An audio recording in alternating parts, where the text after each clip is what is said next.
सुप्रभात। आप सभी छात्र छात्राओं का स्वागत। कल हमने जो कविता पढ़ी है, हम उस धरती की संतति है, मुझे विश्वास है कि वह आपको समझ में आई होंगी। तो इस कविता का जो भी हमने अध्ययन किया है, जहाँ तक किया है, उसी पर मैं आपको कुछ प्रश्न पूछूंगी। तो पहला प्रश्न है, लड़के अपनी श्रेष्ठता बताने के लिए किन महान विभूतियों के नाम लेते हैं? जी हाँ, बिल्कुल सही, यानी ध्रुव, भक्त प्रहलाद और जयमलपत्ता, राजा भरत, इनके बारे में लड़के उदाहरण देते हैं। तो दूसरा प्रश्न है, शेरों के जबड़े खुलवाकर उनकी दंतुली गिनना कौन जानता है? तो हाँ, बिल्कुल सही, शेरों के जबड़े खुलवाकर उनकी दंतुली गिनने वाले राजा भरत थे। तो मुझे विश्वास है कि जहाँ तक हमने जो कविता पढ़ी है वह आपको अच्छे से समझ में आई होगी। तो आज हम उससे आगे की कविता पढ़ते हैं, ठीक है?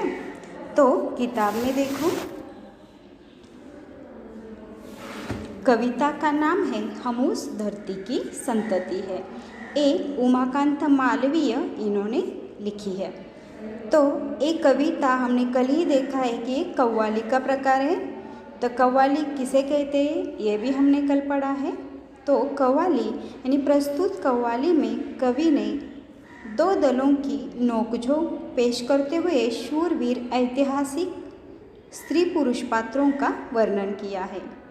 यहाँ स्त्री पुरुष को भारत माता के रथ के दो पहिए बताया गया है। अब ये जो कव्वाली है, यहाँ गाते समय पहला पद लड़कों का समूह है, दूसरा पद लड़कियों का समूह और अंतिम पद दोनों समूह मिलकर प्रस्तुत करते हैं। तो हमने देखा है कल के पहले लड़के जो है वह किस तरह से अपने विचार लड़कियों को बताते हैं या अपनी श्रेष्ठता सिद्ध करने के लिए वह किन किन महापुरुषों के नाम लेते हैं या उदाहरण देते हैं। जैसे लड़के उदाहरण देते हैं कि ध्रुव, प्रहलाद, उसके बाद भरत, उसके बाद जयमलपत्ता, और इन सब के उदाहरण देते हुए वह लड़कियों से कहते हैं कि इन सब की वजह से ये धरती जो है वह बहुत ही पावन और पवित्र हो गई है और हम इस वजह से इस धरती की संतति होने की श्रेष्ठता बताते हैं। यानी हम बहुत ही भाग्यशाली हैं कि हम इस धरती की संतति हैं। और इसीलिए वह आगे कहते हैं कि लड़कियों तुम चुप ही रहो, और क्योंकि हम उस धरती के लड़के हैं और हम तुम सबसे सर्वश्रेष्ठ हैं। तो इस पर लड़कियां उत्तर देती है कि आपको बात करने का ढंग ही नहीं आता, या अपने आप पर जो आपको घमंड है उसे आप बाजू में रख दो और पहले हमारी बात सुनो। और आगे देखते हैं हम कविता कि वह क्या कहते हैं। तो पहले कविता वाचन करते हैं, तो सुनो।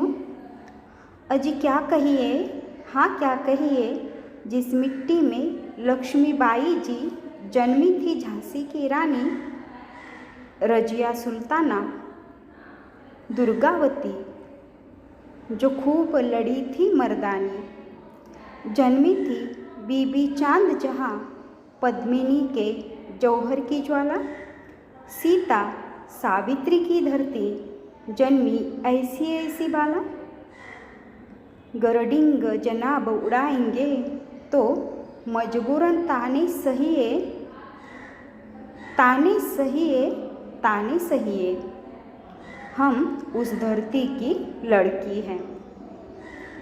यो आप खपा क्यों होती है, टंटा काहे का आपस में। हमसे तुम या तुमसे हम, बढ़ चढ़ कर क्या रखा इसमें।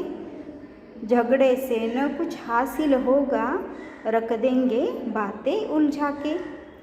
बस बात पते की इतनी है, ध्रुव या रजिया भारत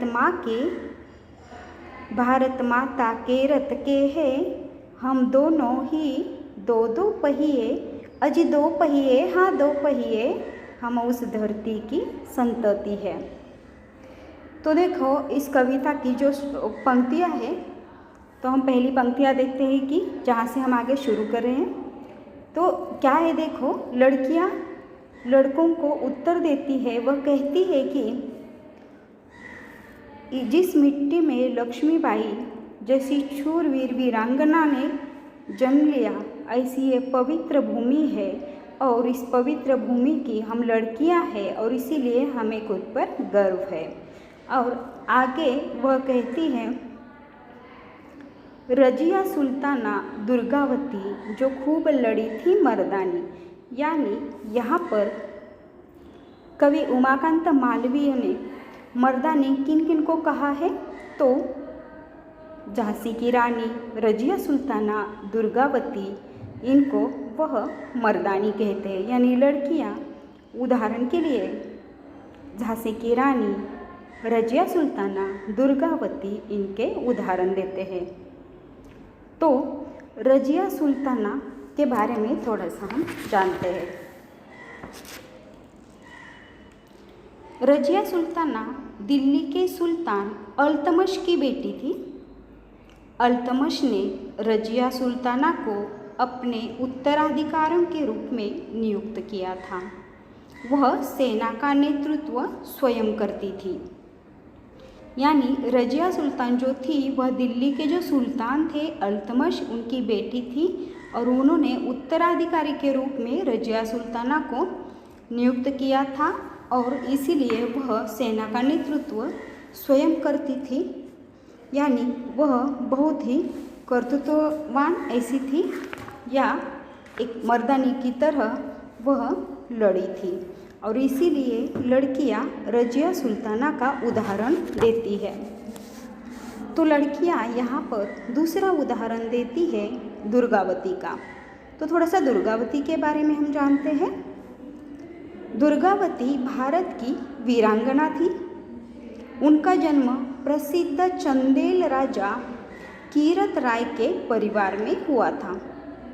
वे गोंडवाना राज्य की रानी थी और इसीलिए देखो यहाँ पर दुर्गावती जो है वह भारत की वीरांगना उसे कहा गया है, क्योंकि वह गोंडवाना राज्य की रानी थी और वह बहुत ही पराक्रमी थी और इसीलिए लड़कियां दुर्गावती का उदाहरण देते हुए लड़कों से कहती है कि जैसे झांसी की रानी लक्ष्मीबाई, रजिया सुल्ताना, दुर्गावती ये हमारे देश की आज़ादी के लिए बहुत लड़ी थी या खूब लड़ी थी और इसीलिए लड़कियां उन्हें मर्दानी कहती है और इसीलिए अपना श्रेष्ठत्व सिद्ध करने के लिए लड़कियां झांसी की रानी, रजिया सुल्ताना, दुर्गावती इनके उदाहरण लड़कों को देते हुए समझाती है कि अभी आप चुप रहिए और जो हम बोलते हैं वह पहले आप सुनो, क्योंकि यहाँ पर जो श्रेष्ठ महानायिका है यानी वीरांगनाएं हैं जिन्होंने हमारे देश को आज़ादी दिलाने के लिए बहुत प्रयास किए थे या बहुत वह लड़ी थी।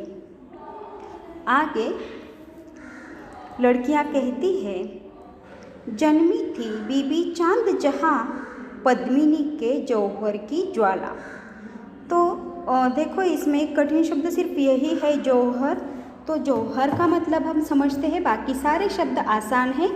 और जौहर का मतलब है, देखो जौहर यानी क्या किया जाता था, तो जौहर यानी युद्ध में शत्रु की विजय निश्चित हो जाने पर राजपूत स्त्रियों का दहकती हुई विशाल चिता में एक साथ प्रवेश कर जल मरना, ये जौहर का मतलब है। तो जौहर यानी क्या, यहाँ पर मैंने बताया कि जो राजपूत स्त्रियाँ होती थी वह क्या करती थी, तो राजपूत स्त्रियाँ अगर उन्हें ऐसा लगता कि हमारा शत्रु जो है वह विजय प्राप्त कर लेगा, तो वह खुद को अग्नि में धकेल कर खुद की जान ले लेती थी। उसे जौहर कहा जाता था। और एक शब्द है ज्वाला, जिसे आग की लपट कहते हैं। और तीसरा शब्द है डिंग। डिंग यानी लंबी चौड़ी आत्म प्रशंसा या घमंड। डिंग मारना मैंने पहले ही इसका मतलब बता दिया था, यानी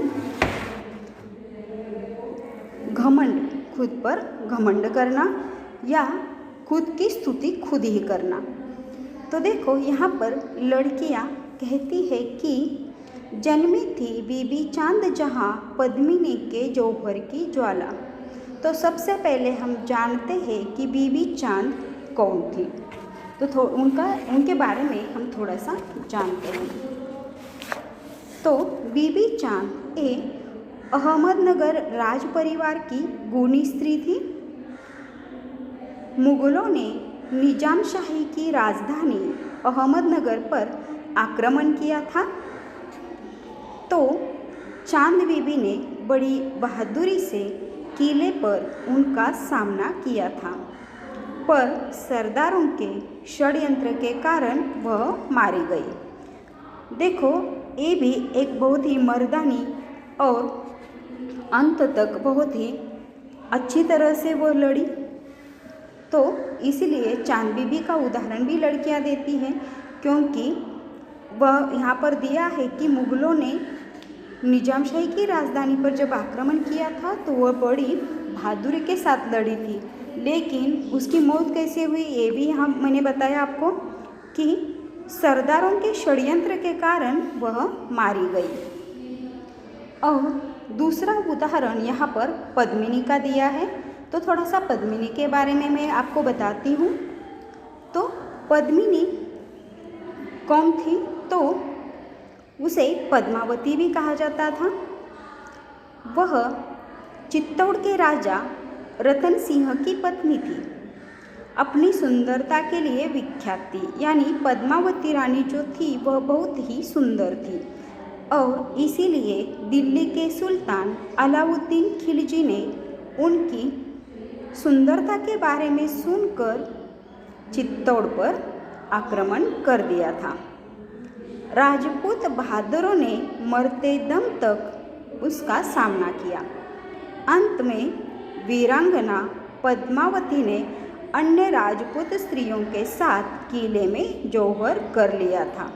यानी पद्मावती जो रानी थी वह शूरवीर तो थी, बहुत ही सुंदर भी थी। और जैसे ही दिल्ली के सुल्तान को यानी अलाउद्दीन खिलजी को पता चला कि पद्मावती बहुत ही सुंदर है, तो उसे पाने की लालसा लिए अलाउद्दीन खिलजी ने राजपूतों पर यानी चित्तौड़ पर आक्रमण कर दिया था।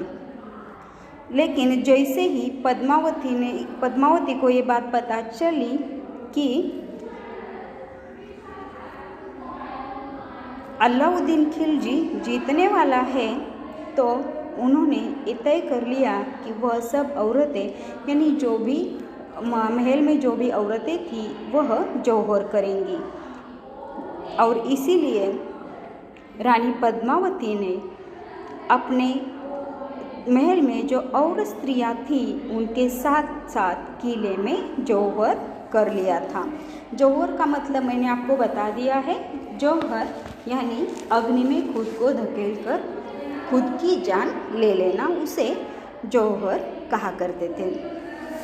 तो इसीलिए लड़कियां उनका भी उदाहरण देती है।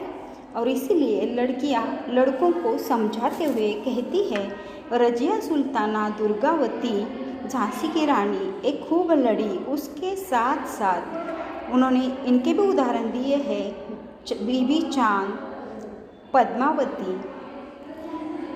और यहाँ पर ये भी कहा है कि पद्मिनी के जौहर की ज्वाला, यानी पद्मिनी ने जो जौहर किया था उसको भी आप जानते हैं कि उसने किस तरह से जौहर किया था, और उनके जो राजपूत सैनिक थे वो भी कितनी बहादुरी से अंत तक लड़े थे। आपने शायद फिल्म देखी होगी पद्मावत, तो उसमें उस रानी की देखो, वो एक फिल्म जो है वह ऐतिहासिक है। तो उसमें यह बताया गया है कि पद्मावती रानी किस तरह की थी। पद्मावत राजपूतों का कारोबार वहाँ पर दिखाया गया है। उसके साथ साथ वहाँ पर युद्ध भी दिखाया गया है, और अंत में पद्मावती रानी को जब पता चलता है कि वह हारने वाले हैं, तो वह किस तरह से जौहर करती है, यह उस फिल्म में भी दर्शाया है। तो शायद आपने वो फिल्म देखी होगी। तो आगे देखो लड़कियां क्या कहती है। तो आगे लड़कियां कहती है, सीता सावित्री की धरती जन्मी ऐसी ऐसी बाला। अब देखो यहाँ पर लड़कियां और उदाहरण देती है। तो यहाँ पर लड़कियां सीता और सावित्री का उदाहरण देती है।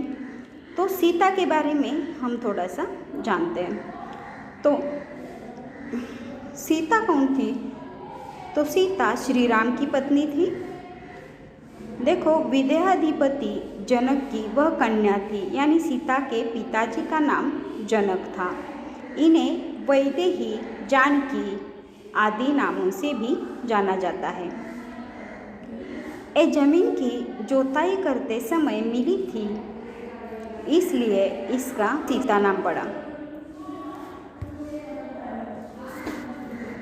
श्री राम की पत्नी सीता थी। उसके साथ साथ इन्होंने दूसरा एक उदाहरण दिया है सावित्री का। तो सावित्री के बारे में मैं आपको थोड़ा सा बताती हूँ। राजा अश्वपति की कन्या सावित्री थी। वह सत्यवान की पत्नी थी, महान पतिव्रता स्त्री थी। इन्होंने यम से अपने पति के प्राण छुड़ाए थे।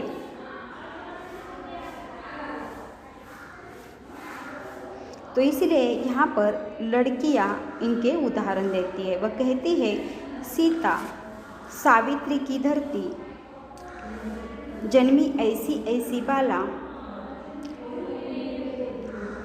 तो देखो आगे लड़कियाँ लड़कों से क्या बात कर रही है। तो वह कहती है, गरडिंग जनाब उड़ाएंगे तो मजबूरन ताने सहिए, ताने सहिए, ताने सहिए। इस तरह की बात लड़कियां कर रही है।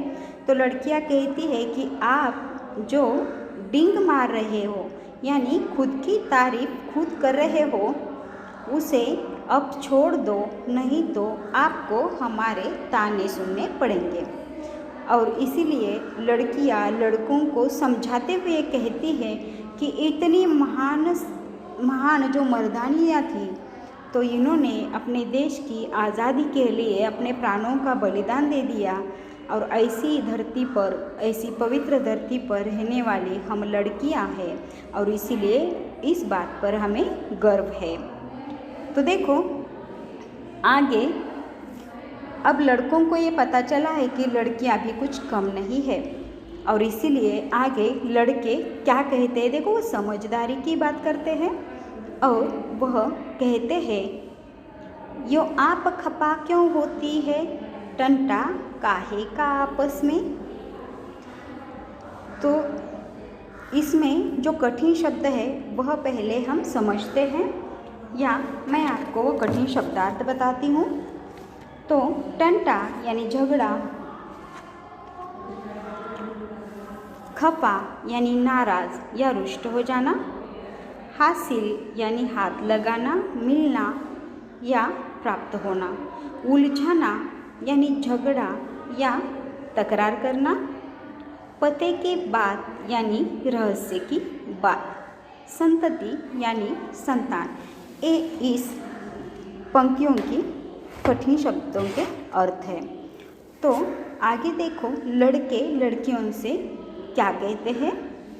तो वह कहते हैं, यो आप खपा क्यों होती है, टंटा काहे का आपस में। अब लड़के समझ चुके हैं कि लड़कियां भी कुछ कम नहीं है, और इसीलिए वह लड़कियों से बात करते हुए कहते हैं कि आप खपा क्यों होती है? खपा यानी नाराज़। अब देखो लड़कियों को गुस्सा आ गया था और इसीलिए लड़कियों ने इस तरह का करारा जवाब उन्हें दे दिया। तो फिर लड़के क्या कहते हैं कि आप नाराज़ क्यों हो जाती हो? देखो टंटा काहे का आपस में, यानी हम इस बात को लेकर आपस में क्यों झगड़े, इस तरह की बात लड़के लड़कियों से करते हैं। आगे वह कहते हैं हमसे तुम या तुमसे हम बढ़ चढ़ कर क्या रखा इसमें। अब देखो लड़के किस तरह से लड़कियों को समझाते हुए कहते हैं कि हम तुमसे बढ़कर नहीं है या तुम हमसे बढ़कर नहीं हो, कोई भी किसी से बढ़ चढ़ कर नहीं है, दोनों ही समान है, ये वह लड़कियों को बताना चाहते हैं। और इसलिए वह कहते हैं कि क्या रखा है इसमें कि हम सर्वश्रेष्ठ है या तुम सर्वश्रेष्ठ हो, इसमें क्या रखा है, ऐसे वह कहते हैं। अब देखो लड़के आगे कहते हैं झगड़े से न कुछ हासिल होगा, रख देंगे बातें उलझा के। तो झगड़ा क्या करता है? अगर देखो हम किसी को झगड़ते हुए देखते हैं, झगड़े से क्या होता है तो सिर्फ एक दूसरे को ताने दिए जाते हैं और उससे जो बात है वह बात पीछे रह जाती है और सिर्फ एक दूसरे के साथ झगड़ना शुरू कर देते हैं। और इसीलिए लड़कियों को लड़के बता रहे हैं कि झगड़े से हम कुछ हासिल नहीं कर पाएंगे। और इसीलिए वह आगे कहते हैं कि अगर हम झगड़ते रहेंगे तो सारी बातें उलझा कर रख देंगे। तो इसलिए लड़के लड़कियों को समझाते हैं बस बात पते की इतनी है, पते की बात यानी क्या, तो रहस्य की बात। तो लड़के लड़कियों को बताते हैं कि इसमें रहस्य की बात कौन सी है, तो ध्रुव या रजिया भारत माँ के दोनों ही महत्वपूर्ण है। अब देखो यहाँ पर ध्रुव के बारे में मैंने पहले ही आपको बता दिया था, रजिया के बारे में भी आपको मैंने बता दिया है। यानी यहाँ पर उदाहरण के लिए उन्होंने ध्रुव और रजिया को दिया है क्योंकि ध्रुव एक पुरुष के रूप में और रजिया एक स्त्री के रूप में। और इसीलिए यहाँ पर कवि हमें कहना चाहते हैं कि स्त्री और पुरुष ये दोनों समान है, उसमें हमें भेदभाव नहीं करने चाहिए। और इसीलिए वह कहते हैं भारत माता के रथ के हैं हम दोनों ही दो दो पहिए। तो लड़के लड़कियों से क्या समझाते हैं, जो भी भारत माता का रथ है यानी ये जो सृष्टि है उसके लिए कोई कम महत्वपूर्ण नहीं है। तो इसके लिए स्त्री हो या पुरुष हो दोनों ही बहुत ही महत्वपूर्ण है। और इसीलिए वह कहते हैं कि हम दो पहिए अजी दो पहिए हाँ दो पहिए, यानी इस भारत माता के रथ के हम दोनों ही महत्वपूर्ण घटक है, जैसे कि पुरुष हो या स्त्रियाँ दोनों ही इस सृष्टि के लिए महत्वपूर्ण हैं।